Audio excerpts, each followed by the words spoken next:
Haleluya, puji Tuhan. Saudara yang diberkati oleh Tuhan, sekali lagi shalom buat kita semuanya, saudaraku. Boleh lambaikan tangan saudara, katakan shalom. Haleluya. Saudara, saya percaya lewat pujian penyembahan kita tadi sebentar, kita sudah dipuaskan, sudah disegarkan, sudah dipulihkan. Amin, saudara. Puji Tuhan, sebentar kita akan mendengarkan firman Tuhan. Saudara, tidak lama-lama, mari saudaraku, kita buka Alkitab kita di Kisah Para Rasul pasal yang pertama. Beberapa minggu yang lalu kita sudah bahas juga cerita ini di hari kenaikan Tuhan Yesus, tapi hari ini dengan tema yang berbeda, tapi dari perikop yang sama. Masih di Kisah Para Rasul pasal yang ke-1 ayat yang ke-6 sampai ayat yang ke-11. Yang sudah dapat katakan amin. Sekali lagi, Kisah Para Rasul pasal yang pertama ayat yang ke-6 sampai ayat yang ke-11. Yang sudah dapat katakan amin. Kita akan baca dari judulnya Yesus terangkat ke sorga dan sampai ayat yang ke-11. Dalam hitungan yang ketiga sama-sama kita baca. 1, 2, 3 ya. Yesus terangkat ke sorga. Maka bertanyalah mereka yang berkumpul di situ, Tuhan, maukah engkau pada masa ini memulihkan kerajaan bagi Israel? Jawabnya, engkau tidak perlu mengetahui masa dan waktu yang ditetapkan Bapa sendiri menurut kuasanya. Tetapi kamu akan menerima kuasa kalau Roh Kudus turun ke atas kamu. Dan kamu akan menjadi saksiku di Yerusalem dan di seluruh Yudea dan Samaria dan sampai ke ujung bumi. Sesudah ia mengatakan demikian, terangkatlah ia disaksikan oleh mereka, dan awan menutupnya dari pemandangan mereka. Ketika mereka sedang menatap ke langit waktu ia naik itu, tiba-tiba berdirilah 2 orang yang berpakaian putih dekat mereka dan berkata kepada mereka, hai orang-orang Galilea, mengapakah kamu berdiri melihat ke langit? Yesus ini yang terangkat ke surga meninggalkan kamu akan datang kembali dengan cara yang sama seperti kamu melihat dia naik ke surga. Amin, puji Tuhan. Demikian pembacaan firman Tuhan hari ini bagi kita semua. Saudara yang diberkati oleh Tuhan, coba perhatikan saudara. Kita perhatikan khusus di ayat yang ke-8. Nah saudara, tema kita hari ini berani bersaksi. Ya, tema kita berani bersaksi. Nah coba mari kita perhatikan ayat yang ke-8. Kita mau fokus di ayat yang ke-8 saja. Karena di hari kenaikan Tuhan Yesus beberapa minggu yang lalu kita sudah bahas. Ayat 8 saya ulangi sekali lagi, dikatakan, tetapi kamu akan menerima kuasa kalau Roh Kudus turun ke atas kamu, dan kamu akan menjadi saksiku di Yerusalem dan di seluruh Yudea dan Samaria dan sampai ke ujung bumi. Ayat ini ayat yang sangat tidak asing, ayat yang sering diperdengarkan, bahkan mungkin kita sering baca, sering dengar di dalam khotbah-khotbah saudara. Nah, mari perhatikan, dikatakan kamu akan menerima kuasa. Tetapi kamu akan menerima kuasa kalau Roh Kudus turun ke atas kamu. Yang kita mau bahas di sini, kamu akan menerima kuasa. Saudara, ketika Roh Kudus dicurahkan atas orang percaya, atas kita semua yang percaya kepada Tuhan, saudara, maka pada saat yang sama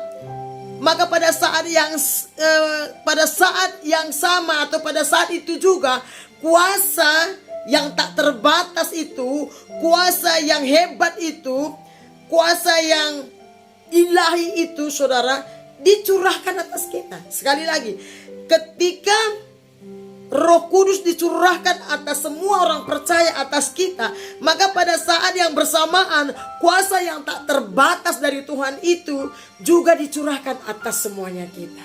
Yang percaya katakan amin. Kuasa yang tak terbatas itu, kuasa yang dicurahkan itu, ketika Roh Kudus dicurahkan, saudara, itu adalah kuasa yang sanggup menyembuhkan. Kuasa yang tak terbatas itu yang dicurahkan itu, saudara, yang kita terima itu adalah kuasa yang sanggup menyembuhkan. Adalah kuasa yang sanggup membebaskan dan memerdekakan orang yang terikat. Adalah kuasa yang membangkitkan. Kuasa yang sanggup melakukan berbagai hal yang hebat. Adalah kuasa yang ajaib dan spektakuler. Kuasa yang dicurahkan itu, kuasa yang kita terima itu adalah kuasa yang membangkitkan Yesus dari antara orang mati.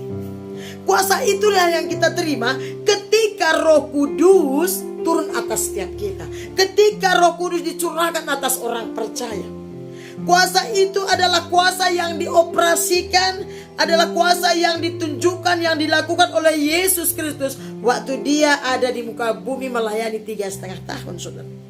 Kita melihat, kalau kita melihat di Alkitab, selama Yesus pelayanan, apa yang kita lihat di Alkitab, khususnya di Matius, Markus, Lukas, kita melihat Yesus menyembuhkan orang sakit, membangkitkan orang mati, mencelupkan mata yang buta, membuat bicara orang yang bisu, membuat mendengar orang yang tuli, membuat berjalan orang yang lumpuh, mengusir setan-setan, menyembuhkan penyakit kusta dan sebagainya.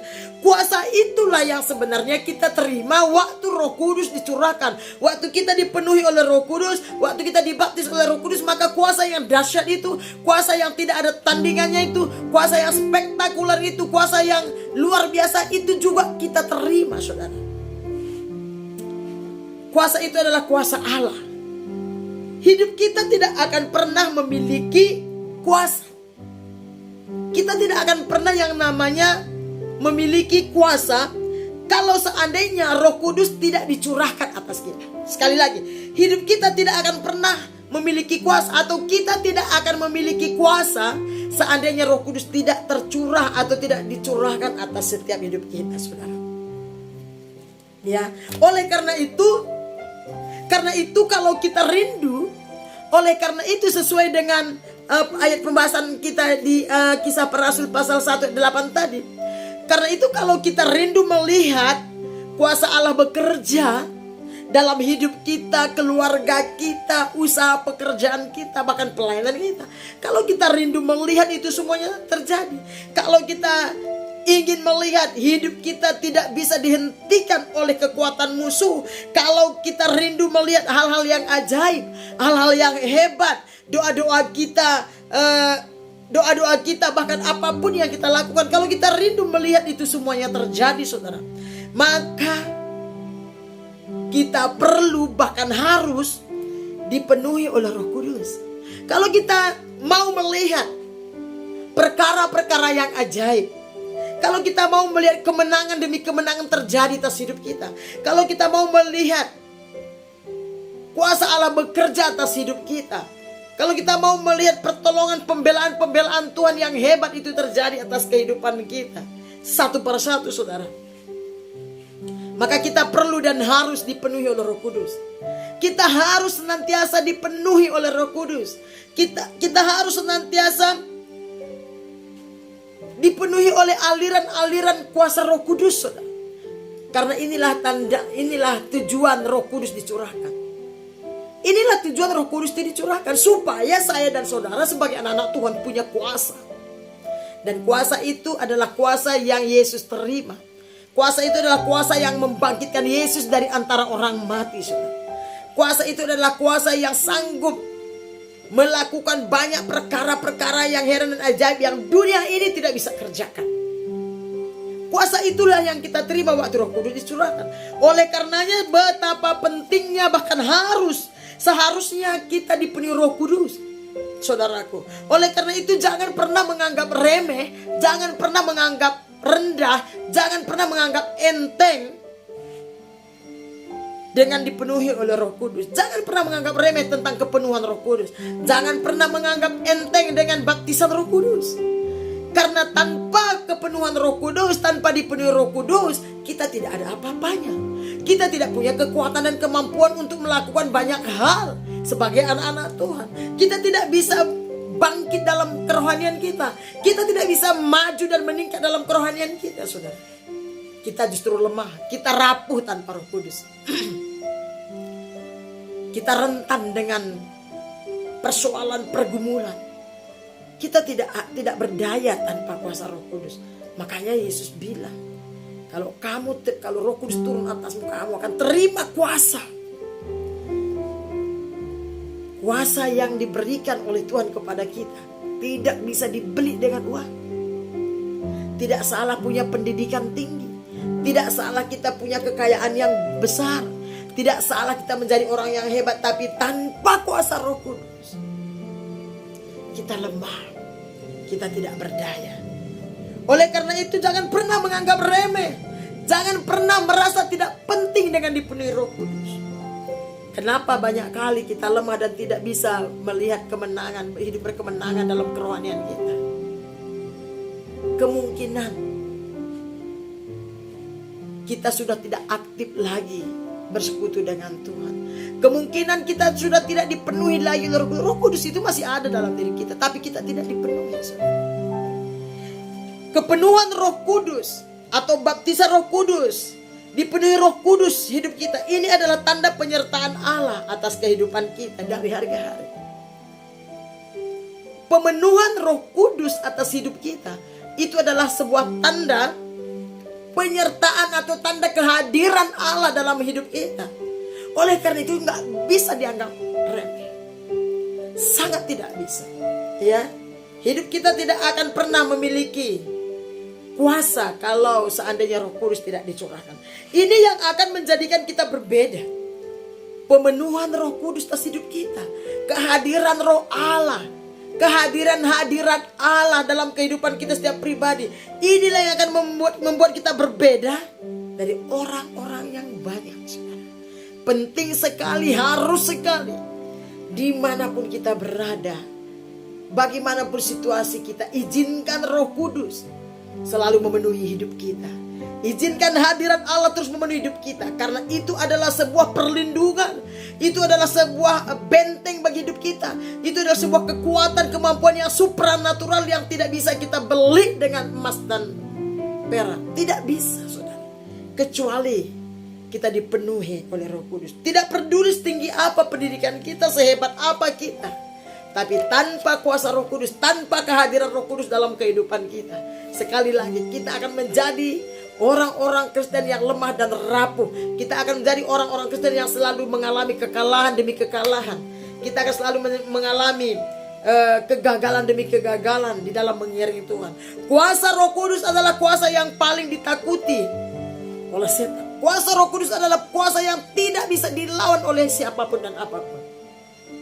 Waktu hidup kita dipenuhi oleh kuasa Allah, kalau hidup kita dipenuhi oleh hadirat Allah, maka tidak ada yang bisa menjamah menyentuh kita, karena Allah itu dahsyat, Allah itu maha kuasa, Allah itu di atas segala-galanya. Kuasa Allah itu adalah kuasa yang sanggup menjadikan langit dan bumi. Kuasa Allah itu, kuasa Roh Kudus adalah kuasa yang sanggup menjadikan yang tidak ada menjadi ada, yang sanggup menjadikan debu tanah menjadi umat manusia, itu saya dan saudara. Itulah kuasa yang dimaksud Tuhan, yang Dia berkata kalau Roh Kudus turun atasmu kamu akan terima kuasa. Puji Tuhan. Kuasa Roh Kudus ini yang akan memampukan kita. Dia yang akan memampukan kita untuk kita bisa melakukan perkara-perkara yang baik. Saudara, tanpa kuasa Roh Kudus untuk berbuat baik juga sulit, apalagi berbuat benar. Makanya dikatakan tadi, kalau Roh Kudus turun ke atasmu, kamu akan terima kuasa. Dia bilang apa? Kamu akan terima kuasa dan kamu akan menjadi saksiku. Kalau tidak ada kuasa dalam diri kita, kita tidak bisa menjadi saksi. Kita tidak mampu bersaksi, saudara. Mari kita melihat Kisah Para Rasul pasal 1 ayat yang ketiga. Kita kembali ke ayat yang ke depan. Jadi kata saya akan bacakan untuk kita.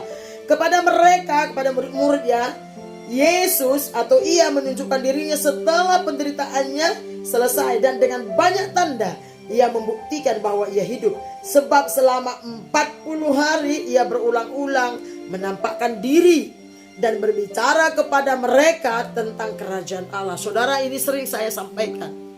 Sebelum Yesus naik ke surga, setelah Dia bangkit dari antara orang mati, saudara, Dia tidak langsung naik ke surga. Ada 40 hari Yesus berkeliling, menjumpai, mengajarkan murid-muridnya. Dia berbicara tentang kerajaan Allah, tentang kerajaan Allah. Saudara tahu ada apa di dalam kerajaan Allah? Di dalam kerajaan Allah itu ada kuasa yang hebat, ada kuasa yang kekal, kuasa ilahi, kuasa yang sanggup melakukan perkara-perkara yang tidak bisa dilakukan oleh umat manusia. Dan selama 40 hari itu Yesus menekankan tentang kerajaan Allah. Dia bicara banyak tentang kerajaan Allah, tentang kebenaran. Kerajaan Allah, Alkitab mencatat bahwa kerajaan Allah itu bukan soal makan dan minum, tapi soal kuasa dan kebenaran serta sukacita. Kata kitab Roma, saudara, selama 40 hari itu Dia perdengarkan pengajaran-pengajaran Dia ajarkan murid-muridnya, dia sampaikan tentang kuasa yang adikodrati, kuasa yang supranatural, tentang segala sesuatu yang ada dalam kerajaan surga, yang hebat, yang kekal sifatnya. Ya, itu yang Yesus ceritakan. Kenapa? Dan kuasa itulah yang akan kita terima. Kuasa itulah yang kita terima waktu Roh Kudus dicurahkan atas hidup kita. Kuasa inilah yang akan memampukan kita untuk berbicara tentang kerajaan Allah. Tanpa kuasa ilahi, tanpa kuasa Roh Kudus, kita sulit, kita tidak akan mampu, bahkan kita tidak akan berani memberitakan tentang kerajaan Allah. Kita tidak punya kekuatan, kemampuan, keberanian untuk memberitakan Injil Allah, untuk memberitakan kebaikan, penebusan, keselamatan yang dibawa oleh Tuhan. Kuasa itulah yang memampukan kita untuk bersaksi dan menjadi saksi. Kenapa sering sekali kita gak berani bersaksi? Kemungkinan besar karena kita tidak selalu dipenuhi Roh Kudus. Roh Kudus tidak akan pernah pergi dari hidup kita. Dia menyertai kita selama-lamanya. Setiap kita yang sudah terima Yesus sebagai Tuhan dan Juru Selamat hidup kita. Tapi tidak sama ada di dalam kita dengan dipenuhi. Ada waktunya kita dipenuhi. Makanya kalau seseorang lagi dipenuhi oleh Roh Kudus, nanti kita akan lihat di Kisah Para Rasul pasal 2. Beda sekali, saudara. Orang kalau dipenuhi oleh Roh Kudus, dibaptis oleh Roh Kudus, dia akan mulai bergairah dan bersemangat. Rohnya menyala-nyala, berkobar-kobar. Ada keberanian yang berasal dari surga. Ada hikmat untuk berkata-kata. Ada gairah. Ada kekuatan dan kemampuan untuk bersaksi dan menjadi saksi. Kuasa inilah yang memampukan kita untuk, yang memberikan kita keberanian, semangat, gairah, bahkan kerelaan hati untuk memberitakan Injil, untuk memberitakan tentang kerajaan Allah, untuk memberitakan tentang cinta kasih Tuhan. Bahkan kuasa inilah, kuasa Roh Kudus inilah yang memampukan kita untuk berkorban bagi pekerjaan Tuhan.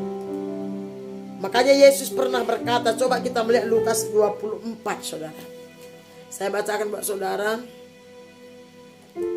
Lukas 24 ayat 49 dikatakan begini. Dan aku akan mengirim kepadamu apa yang dijanjikan Bapakku, tetapi kamu harus tinggal di dalam kota ini sampai kamu diperlengkapi dengan kekuatan dari tempat yang maha tinggi. Saudara, Yesus melarang murid-muridnya untuk meninggalkan Yerusalem. Yesus berkata, jangan pergi kemana-mana sampai kamu diperlengkapi dari tempat yang maha tinggi. Aku akan mengirimkan apa yang dijanjikan Bapa. Apa yang dijanjikan Bapa? Itu kuasa Roh Kudus, baptisan Roh Kudus, pencurahan Roh Kudus. Kenapa? Karena Yesus tahu tanpa pengurapan Roh Kudus, tanpa hadirat Allah, tanpa kuasa Roh Kudus, saudara, kita tidak mampu melakukan banyak hal. Kita tidak sanggup untuk mengerjakan apa yang menjadi kerinduan Tuhan, apa yang menjadi perintah Allah, saudara. Nah, tapi kalau kita melihat, mari kita melihat Kisah Para Rasul pasal 2. Ayat 1 sampai 4 saya bacakan. Pentakosta. Ketika tiba hari Pentakosta, semua orang percaya berkumpul di satu tempat. Tiba-tiba turunlah dari langit suatu bunyi seperti tiupan angin keras yang memenuhi seluruh rumah di mana mereka duduk. Dan tampaklah kepada mereka lidah-lidah seperti nyala api yang bertebaran dan hingga pada mereka masing-masing. Maka penuhlah mereka dengan Roh Kudus. Alkitab mencatat, maka penuhlah mereka dengan Roh Kudus. Lalu mereka mulai berkata-kata dalam bahasa-bahasa lain seperti yang diberikan oleh Roh itu kepada mereka untuk mengatakannya, dan seterusnya. Kalau kita baca, saudara, inilah yang dinantikan oleh para murid-murid waktu itu di atas loteng di Yerusalem. Dan tiba pada waktunya Tuhan mencurahkan Roh Kudusnya. Alkitab mencatat, maka penuhlah mereka dengan Roh Kudus, sehingga mereka mulai berkata-kata satu dengan yang lain, dengan bahasa-bahasa lain seperti yang diberikan oleh roh itu, saudara. Setelah murid-murid menerima baptisan Roh Kudus, saudara, setelah murid-murid dipenuhi sama dengan kita, maka saudara, mereka dipakai itu luar biasa. Tidak ada lagi ketakutan. Mereka berani berkhotbah, mereka berani beritakan Injil. Bahkan pelayanan mereka, pemberitaan Injil mereka disertai dengan tanda-tanda heran, mujizat terjadi. Kalau saudara melihat pertama khotbah Petrus, saudara, 3.000 orang bertobat. Murid-murid mengadakan banyak keajaiban, mujizat-mujizat. Murid-murid menjangkau jiwa banyak kepada Tuhan, mengusir setan-setan, menyembuhkan orang yang sakit, bahkan membangkitkan orang mati. Saudara, inilah tujuan Roh Kudus dicurahkan kepada saya dan saudara, kepada kita gerejanya, supaya kita ini bisa dipakai oleh Tuhan guna hormat kemuliaan namanya, supaya kita ini bisa membawa kabar baik, menyatakan kuasa Allah bagi banyak orang, supaya kita bisa memberitakan Injil kerajaan Allah, supaya kita punya keberanian, kemampuan, kekuatan, hikmat, supaya kita punya urapan, saudara. Itulah tujuan Roh Kudus dicurahkan, yang tertulis di ayat 8 tadi, saudara. Tujuan Roh Kudus dicurah supaya saya dan saudara gerejanya boleh menjadi saksi, bisa bersaksi dan menjadi saksi. Tujuan Roh Kudus dicurahkan supaya kita mampu melayani Dia, karena untuk itulah kita dipanggil untuk melayani Sang Pemberi kehidupan, untuk melayani Sang Pencipta kita, yaitu Yesus Kristus. Oleh karena itu sekalian, jangan pernah anggap enteng soal pelayanan, karena kita tidak akan bisa melayani tanpa hadirat Tuhan. Saudara, kita tidak akan mampu melayani. Kita tidak bisa melayani Tuhan, melayani pekerjaan Tuhan kalau hadirat Tuhan tidak ada dalam hidup kita. Makanya banyak orang mundur dari pelayanan. Banyak orang sudah tidak mampu melayani pekerjaan Tuhan. Padahal kita ada di muka bumi ini bukan sekedar memenuhi bumi ini. Ada maksud dan rencana Tuhan mengizinkan kita ada di muka buminya ini, yaitu untuk menggenapi panggilannya. Sering kita nyanyi, hidupku apa lagu itu? Hidupku menggenapi firman-Mu, ya kan? Tanda mujizat sertai tiap langkahku, ya, dan seterusnya. Jadi kuasa Roh Kudus itu dicurahkan supaya kita bisa bersaksi dan menjadi saksi, supaya kita bisa melayani Tuhan, Sang Pemberi kehidupan, Sang Pencipta kita yang empunya kehidupan saya dan saudara. Oleh karena itu, mari jangan menganggap remeh tentang baptisan Roh Kudus. Jangan anggap enteng, menganggap tidak penting pelayanan, saudara. Pelayanan kita adalah membuktikan hadirat Tuhan dalam kehidupan kita. Orang kalau tidak dipenuhi Roh Kudus, kalau tidak dipenuhi hadirat Allah, sulit, gak bisa melayani Tuhan, gak mampu, gak ada kekuatan, semangat, gak ada gairah, saudara, melayani Tuhan. Saudara boleh perhatikan, saudara mungkin pasti punya pengalaman. Tapi waktu kita dipenuhi oleh Roh Kudus, maka roh kita menyala-nyala. Makanya ada pujian kita, biarlah rohmu menyala-nyala dan layanilah Tuhan. Orang kalau menyala rohnya, seperti murid-murid menyala-nyala rohnya, maka mereka melayani Tuhan dengan hebat, luar biasa. Mereka punya gairah, keberanian, rela berkorban, hati penuh dengan cinta kasih kepada Allah. Ada hikmat diperlengkapi dengan kuasa Allah. Untuk inilah Tuhan adakan kita di bumi ini, yaitu untuk melayani Dia, untuk memuliakan namanya, untuk menyukakan, menyenangkan hati Tuhan. Karena kita juga tidak lama di muka bumi ini, saudara. Ada batas waktu Tuhan berikan. Jangan sempat kita kehilangan hadirat Tuhan, padahal Tuhan sudah limpahkan kuasanya kepada kita. Kuasa inilah, kuasa yang tak terbatas inilah, kuasa yang spektakuler, yang luar biasa inilah yang membuat kita istimewa. Kehadiran Allah, kehadiran Roh Kudus, hadirat Allah yang ada dalam diri kita, karena Roh Kudus sudah dicurahkan. Inilah yang membuat kita istimewa karena ada pada kita, saudara. Yang membuat hidup kita istimewa, berbeda, itu karena kehadiran Kristus, karena kehadiran Roh Kudus ada dalam hidup kita. Tidak ada yang lain yang membuat kita istimewa.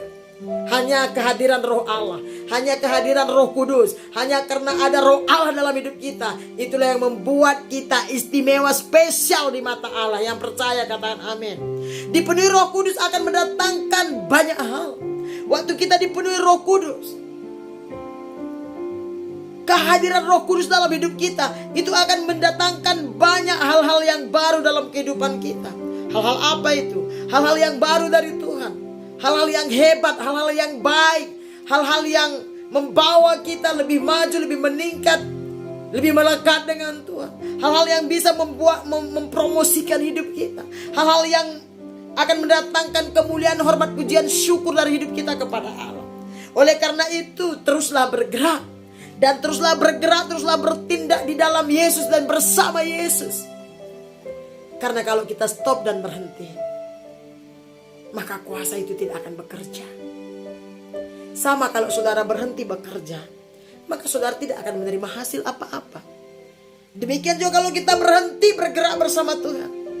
Kalau kita tidak lagi mengizinkan Roh Kudus memenuhi kita, justru yang lain kita izinkan dalam hidup kita, maka kita akan stop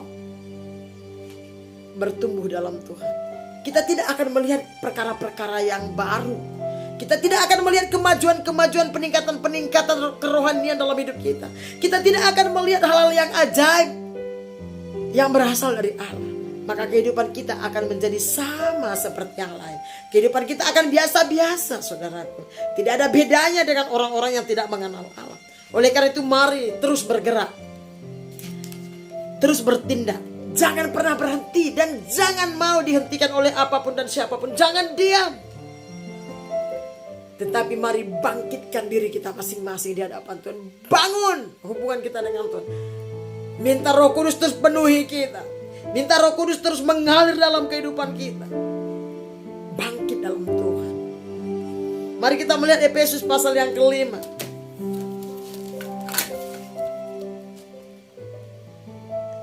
Efesus pasal yang kelima.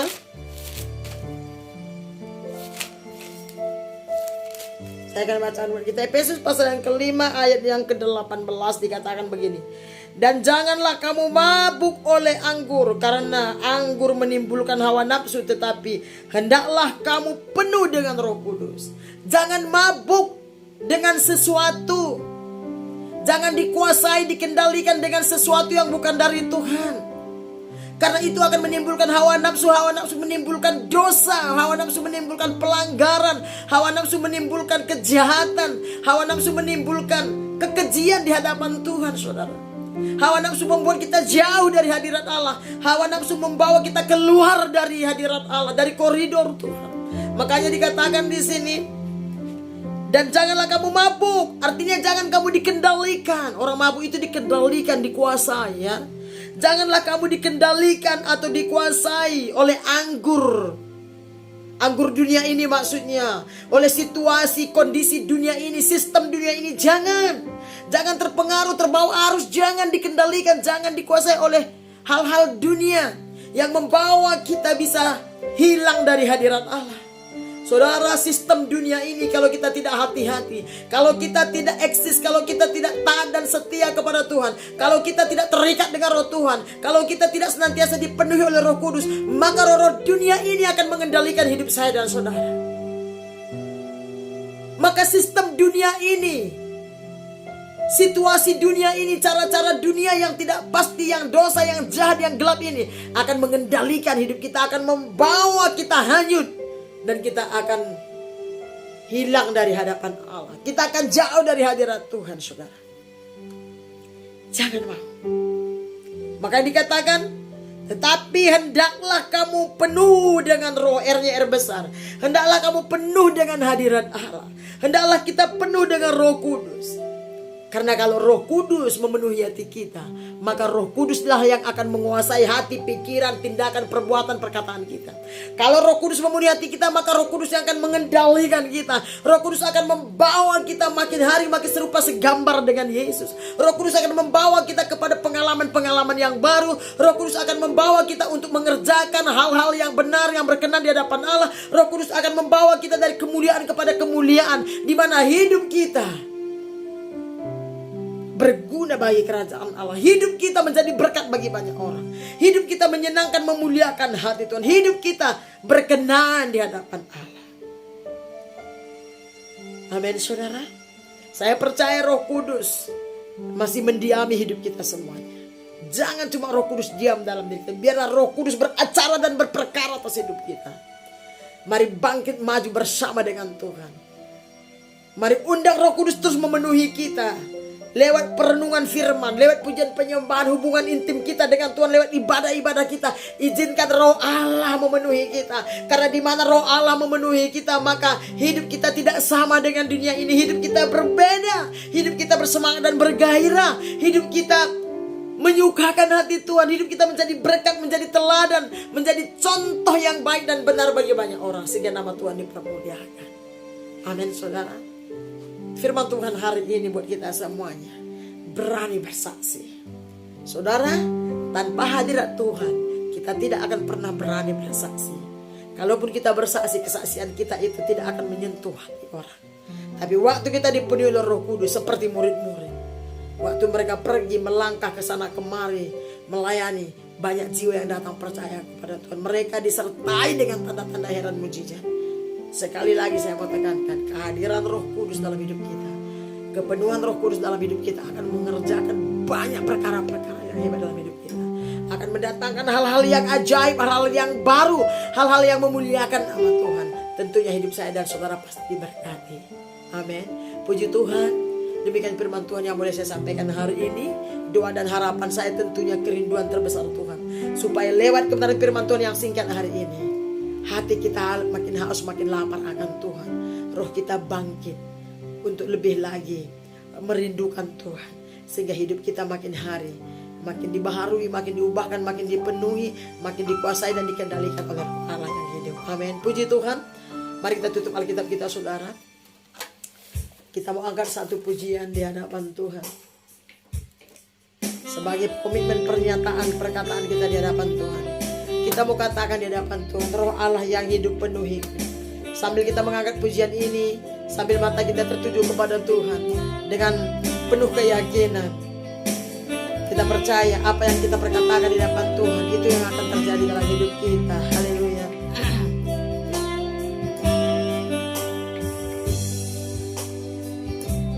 Roh Allah yang hidup penuhiku, Roh Allah yang hidup pulihkanku, turunlah urapan ke atasku, membangkitkan kuasa-Mu.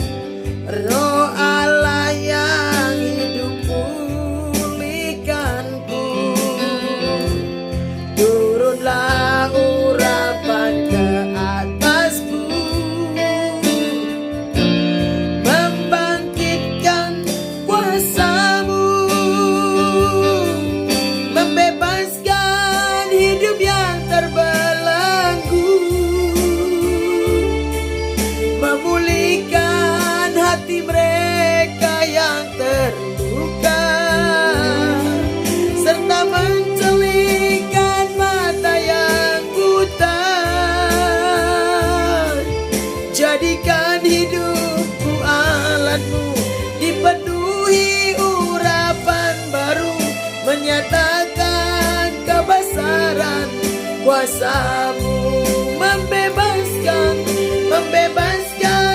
hidup yang terbelenggu, memulihkan hati mereka yang terluka, serta mencelihkan mata yang buta. Jadikan hidupku alatmu, dipenuhi urapan baru, menyatakan kebesaran kuasa-Mu. Katakan membebaskan hidup yang terbelenggu.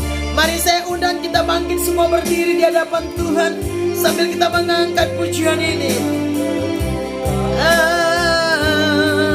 Serta mencelihkan mata yang buta. Jadikan hidupku alatmu, dipenuhi urapan baru, menyatakan kebesaran kuasa-Mu. Mari angkat kedua tangan kita katakan, membebaskan hidup yang terbelenggu,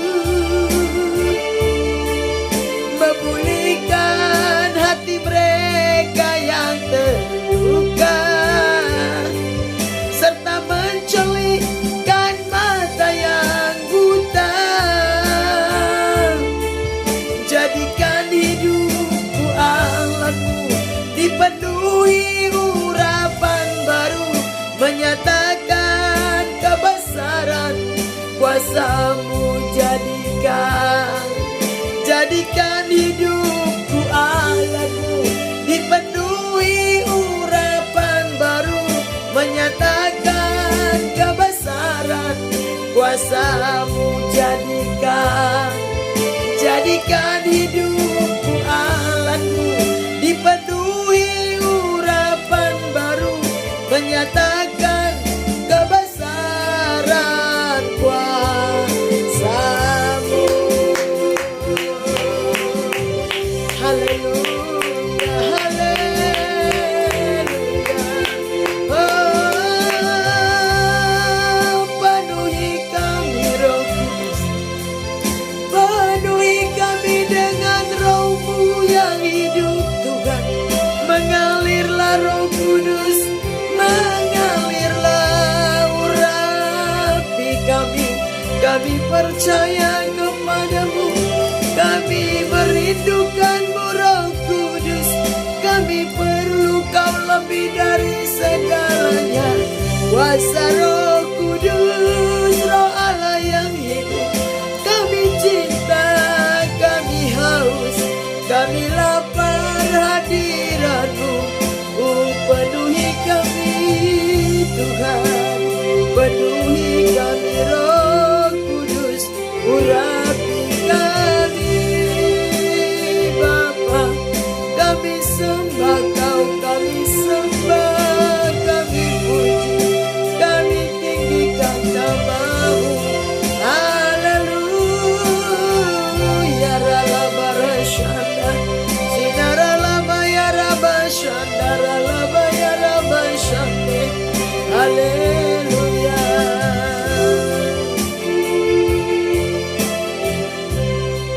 Terima kasih Tuhan Yesus. Kami percaya bahwa Roh Allah yang hidup memenuhi setiap kami.